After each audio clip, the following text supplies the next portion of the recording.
Hello everyone, कैसे हैं आप सब। आई होप आप सब बढ़िया होंगे। आप लोग देख रहे हैं स्टडी विद पंकज। अगर आप मेरे चैनल पर न्यू है तो चैनल को सब्सक्राइब कर दें और बेल आइकन को दबाना बिल्कुल ना भूलें। तो चलिए दोस्तों, आज हम एक न्यू सीरीज स्टार्ट कर रहे हैं पॉलिटी का मतलब पॉलिटी हम कराएंगे। हाँ, उसके बाद पॉलिटी में हम आज पहला चैप्टर कवर करेंगे, संविधान का प्रस्तावना। ठीक है, प्रियम्बल आज हम लोग पढ़ेंगे। तो चलिए हम स्टार्ट करते हैं सेशन को। टोटल में 30 क्लासेस कराऊंगा। ठीक है, पॉलिटी का। 30 क्लास में से मैं आपसे प्रॉमिस करता हूँ कि उससे बाद एक भी क्वेश्चन नहीं जाएगा। स्पेशली ये यूपीएसआई के लिए है, मतलब सभी एग्ज़ामों के लिए है। ठीक है, तो चलिए हम प्रस्तावना को स्टार्ट करते हैं एक मोटिवेशन के साथ। विकल्प बहुत मिलेंगे मार्ग भटकाने के लिए, लेकिन संकल्प एक ही काफ़ी है मंजिल तक जाने के लिए। तो चलिए वीडियो को स्टार्ट करते हैं।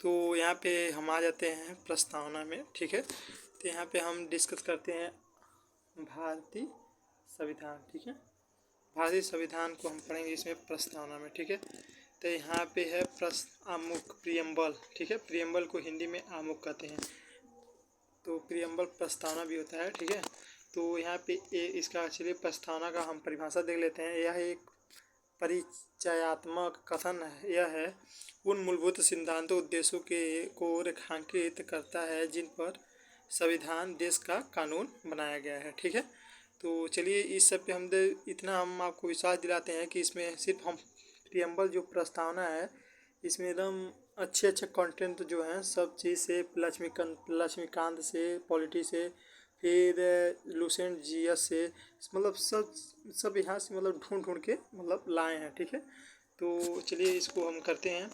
तो यहाँ पे आ जाते हैं पीटी नेहरू, पंडित जवाहरलाल नेहरू जो थे, इनके द्वारा संविधान सभा में 13 दिसंबर 1946 ये डेट आप लोग याद कर रख लीजिएगा, बहुत इंपॉर्टेंट है, को उद्देश्य प्रस्ताव प्रस्तुत किया गया था। ठीक है, उसके बाद 22 जनवरी 1947 को उद्देश्य प्रस्ताव को संविधान सभा द्वारा स्वीकार कर लिया गया था। ठीक है, तो उद्देश्य प्रस्ताव को ही यहाँ पे ये देख लीजिएगा, 22 जनवरी 1947 को उद्देश्य प्रस्ताव को संविधान सभा द्वारा स्वीकार किया गया था। यहाँ पे 1946 को उद्देश्य प्रस्ताव, 13 दिसंबर 1946 को उद्देश्य प्रस्ताव प्रस्तुत किया गया था। ठीक है, तो चलिए यहाँ पे आते हैं, उसको परिवर्तित करके संविधान की प्रस्तावना उद्देश्य क्या बनाई गई है। पूरी प्रस्तावना जो है, यहाँ पे पूरी प्रस्तावना एक वाक्य में लिखी गई है। ठीक है, एक वाक्य, हम भारत के लोग आत्मसमर्पित करते हैं। तो चलिए हम आपको ये प्रस्तावना मतलब दिखाते हैं। उसको मैं पीडीएफ को टेलीग्राम चैनल पे दे दूंगा, आप उसे अच्छे से मतलब पढ़ लीजिएगा। ठीक है, तो यही है प्रस्तावना। ठीक है, यहाँ पे भारत का संविधान, हम भारत के लोग भारत को एक संपूर्ण प्रभुत्व संपन्न समाजवादी पंथ निर्मित लोकतांत्रिक गणराज्य बनाने के लिए तथा उसके समस्त नागरिकों को। ठीक है, तो यहाँ पे है सामाजिक आर्थिक और राजनीतिक न्याय, विचार अभिव्यक्ति, विश्वास, धर्म और उपासना। ठीक है, तो उपासना, तो यह स्वतंत्रता में है, ये हम देखते हैं। ठीक है, स्वतंत्रता, प्रतिष्ठा को अवसर की समानता प्राप्त करने के लिए तथा उन सब व्यक्ति की गरिमा और राष्ट्र की एकता और अखंडता सुनिश्चित करने वाली बंधुता बढ़ाने के लिए दृढ़ संकल्प होकर अपनी इस संविधान में आज तारीख 26 नवंबर यहाँ पे है जो मिति मार्क्सिस्ट शुक्ल इतना ऐसे आप देख लीजिएगा। ठीक है, तो हम प्रस्तावना के जो हैं वो देख लिए हैं। तो चलिए फिर से हम यहाँ पे आ जाते हैं, प्रस्तावना का मतलब। ठीक है, तो यहाँ पे प्रस्तावना का मतलब जो होता है संविधान का सार होता है, ये इम्पोर्टेंट है। ठीक है, प्रस्तावना को भारतीय संविधान की आत्मा कहते हैं। देखिए, अगर मैं चाहूँ तो प्रियम्बल प्रस्तावना पीएचडी भी करा सकता हूँ, लेकिन हमें एग्ज़ाम जो है उसके एग्ज़ाम की दृष्टि से पढ़ना है, कहाँ कहाँ से क्वेश्चन बन सकते हैं। पीएचडी करने की ज़रूरत नहीं है कि हम साल भर 2 साल 1.5-2 घंटे की वीडियो देखें। हम 20 से 25 मिनट के ये जो क्लासेज में आप 20 से 25 मिनट देंगे, इस क्लासेज में प्रस्तावना से जुड़ी आपको किसी भी प्रकार की समस्याएं नहीं मिलेगी। ठीक है, तो प्रस्तावना को भारतीय संविधान का आत्मा कहा जाता है। ठीक है, उसके बाद भारतीय संविधान की मूल प्रति भारतीय संसद के पुस्तकालय में रखी गई है। ठीक है, प्रस्तावना दो भाषा में, हिंदी और अंग्रेजी में लिखी गई है। प्रस्तावना का जो विचार है, ये पूछता है क्वेश्चन, प्रस्तावना का जो विचार है वो अमेरिका के संविधान से लिया गया। ठीक है, प्रस्तावना का विचार कहाँ से लिया गया है? अमेरिका से। ठीक है, आप लोग मेरे लिखने पे मत जाइएगा। ठीक है, मेरी बातों को सुनिएगा और पीडीएफ को मैं टेलीग्राम चैनल पर प्रोवाइड कर दूंगा और आप इसे देख के एक बार रिवाइज कर लीजिएगा। ठीक है, तो प्रस्तावना का विचार जो है अमेरिका से लिया गया और प्रस्तावना की भाषा ऑस्ट्रेलिया संविधान से लिया गया है। अमेरिका विश्व का पहला देश है जिसके संविधान में प्रस्तावना का उल्लेख किया गया है। ठीक है, तो चलिए यहाँ पे प्रस्तावना को 26 नवंबर 1949 को संविधान सभा में हम भारत के लोगों के लिए आत्मसमर्पित किया गया था। संविधान भारत के लोगों से शक्ति अधिग्रहित करता है। प्रस्तावना के प्रमुख शब्द हैं यहाँ पे संप्रभुत्ता, किसी निर्णय के लिए अन्य देश पर निर्भर न हो, वह राज्य संप्रभु राज्य होगा। ठीक है, और राज्य के 4 तत्व होते हैं। देखिए यहाँ पे देख लीजिए, जनसंख्या हो गया, भूभाग हो गया और सरकार हो गया, और संप्रभुत्ता राज्य की आत्मा कहा जाता है। ठीक है, तो यहाँ पे एक संप्रभु राज्य के नाते भारत किस देश की सीमा का अधिग्रहण या अपनी जमीन किसी और देश को दे सकता है। उसका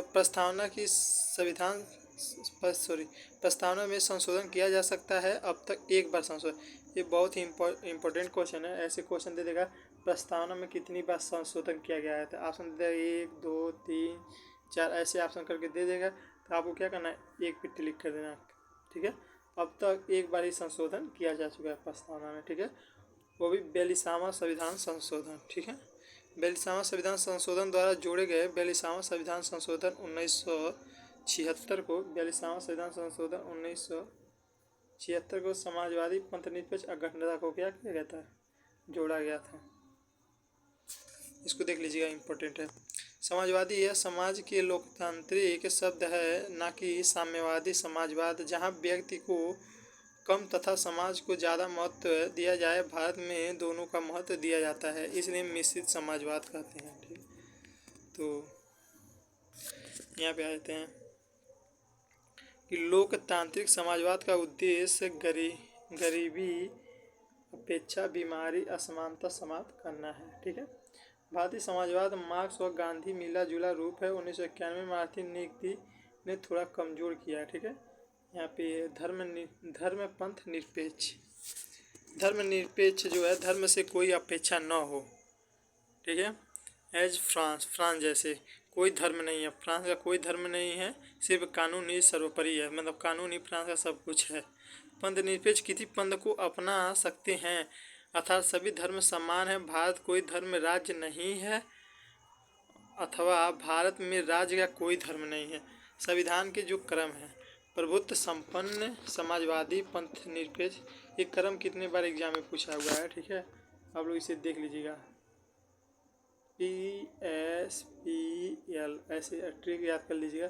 P से प्रभुत्व संपन्न, या से समाजवादी, पंथ निरपेक्ष, लोकतांत्रिक, L से। ठीक है, और उसके बाद गणराज्य। तो यहाँ पे गणराज्य देश का प्रमुख जनता द्वारा प्रत्यक्ष अप्रत्यक्ष रूप से निर्वाचित होता है। संप्रभुता किसी एक व्यक्ति के बजाय जनता में होगी। प्रथा किसी भी विशेष अधिकार प्राप्त वर्ग की अनुपस्थिति है। अब न्याय 3 में देखिए,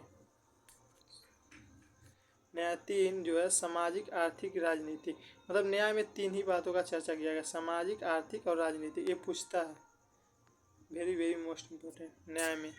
और स्वतंत्रता 5 प्रकार के होते हैं। ये 3 न्याय, रूस की क्रांति, ये भी याद देख लीजिएगा। यह जो है तीनों है सामाजिक, आर्थिक, राजनीतिक न्याय से हैं। ये रूस की क्रांति 1917 से लिया गया है, ठीक है। ये देख लीजिएगा, रूस की क्रांति और 1917 से लिया गया है। न्याय 3 सामाजिक, आर्थिक, राजनीतिक। फिर स्वतंत्रता हमारे स्वतंत्रता 5 प्रकार के होते हैं, ठीक है। अभिव्यक्ति, विश्वास, धर्म और उपासना और एक विचार, ठीक है। फिर हमारी प्रस्तावना को स्वतंत्रता, समता और बंधुता के आदर्श की फ्रांस की क्रांति 1789 से 1799 से लिया गया। बेरुवाड़ी जो संघ मामला है 1960 में प्रस्तावना संविधान का अंग नहीं माना जाता। केशवानंद भारती जो मामला है 1973 में अंग माना गया है। वर्तमान में प्रस्तावना संविधान का अंग है, ठीक है। प्रस्तावना किसका अंग है? संविधान का अंग है। प्रस्तावना में संविधान सभा के महान व आदर्श सोच उल्लिखित है। प्रस्तावना में 3 प्रकार के न्याय, 5 प्रकार की स्वतंत्रता और 2 प्रकार की समानता का उल्लेख किया गया है। प्रस्तावना का विधिक स्वरूप यह है कि इसकी प्रकृतिक न्याय योग्य नहीं है, अर्थात इसे लागू नहीं किया जा सकता है। सभी व्यक्ति पूर्णतः और समान रूप से मानव हैं। सार्वभौमिकतावाद का सिद्धांत है। प्रस्तावना पर दार्शनिक के एम मुंशी राजनीतिक जन्मपत्री, यहाँ पे देख लिया के एम मुंशी ने संविधान की प्रस्तावना को जन्मपत्री कहा गया है। जन्मपत्री किसने कहा था संविधान की प्रस्तावना को? के एम मुंशी, कन्हैयालाल मणिकलाल मुंशी। अब पाटकीवाले ने संविधान का, पालकीवाला जो थे, नाना कैसे कुछ नाम है, नाना जो पालकीवाले हैं संविधान का परिचय पत्र बताया है, ठीक है।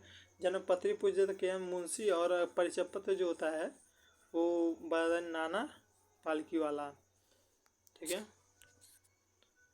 उसके बाद सुभाष कश्यप, संविधान शरीर है तो प्रस्तावना उसकी आत्मा है। अल्लादीप कृष्ण स्वामी जो हैं वो प्रस्तावना हमारे दीर्घकालीन सपनों का परिणाम है, इन्होंने बताया था, ठीक है। देश के अंदर सर्वोच्च समानता हम भारत के लोग में निहित है, ठीक है। संविधान को एक पवित्र दस्तावेज भीमराव अम्बेडकर ने कहा। भीमराव अम्बेडकर ने संवैधानिक उपचारों को अधिकार को संविधान का आत्मा और हृदय कहा गया है, जो कि ये आर्टिकल कितने में, आर्टिकल अनुच्छेद 32 में है, ठीक है। अनुच्छेद 32 में।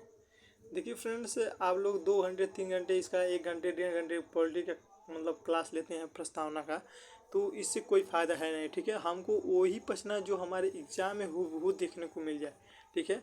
इसको आप एक बार पढ़ लीजिएगा मेरे से, एक बार वीडियो के माध्यम से, एक बार आप लोग PDF देख लीजिएगा। अगर अच्छा लगेगा तो चैनल को सब्सक्राइब और लाइक ज़रूर कर दीजिएगा, ठीक है। और नहीं अच्छा लगेगा तो आप चैनल को अनसब्सक्राइब करके चले जाइएगा, ठीक है। तो भारतीय संविधान की प्रस्तावना को जिन आदर्शों एवं उद्देश्यों की रूपरेखा दी गई है उनकी व्याख्या मूल अधिकार DPSP मूल कर्तव्य में की गई है। आर्थिक न्याय उद्देश्य का प्लस DPSP में दिया गया है, ठीक है। आर्थिक न्याय संविधान सभा निर्माण प्रक्रिया में सबसे बाद में प्रियम्बल जोड़ा गया है, ठीक है। मूल संस्कृत अंग्रेजी में लेखक प्रेमी बिहारी नारायण राजादा हैं। हिंदी में बसंत कृष्ण वैद हैं। अंग्रेजी में प्रेम बिहारी नारायण। तो चलिए यहीं पे वीडियो को हम समाप्त करते हैं। यहाँ पे प्रस्तावना ख़त्म हो गया है। अब इससे रिलेटेड हम 100 क्वेश्चन करा देंगे और आप 100 क्वेश्चन करने के बाद आपको प्रस्तावना में कहीं भी किसी भी एग्ज़ाम में बैठेंगे उससे बाहर क्वेश्चन नहीं जाएगा, मैं गारंटी के साथ कर देता हूँ, ठीक है। या जितना मैंने टॉपिक कराया है इसी से आपको सब क्वेश्चन एग्ज़ाम में देखने के लिए मिलेंगे। तो चलिए मिलते हैं नेक्स्ट वीडियो में, तब तक के लिए जय हिंद जय भारत।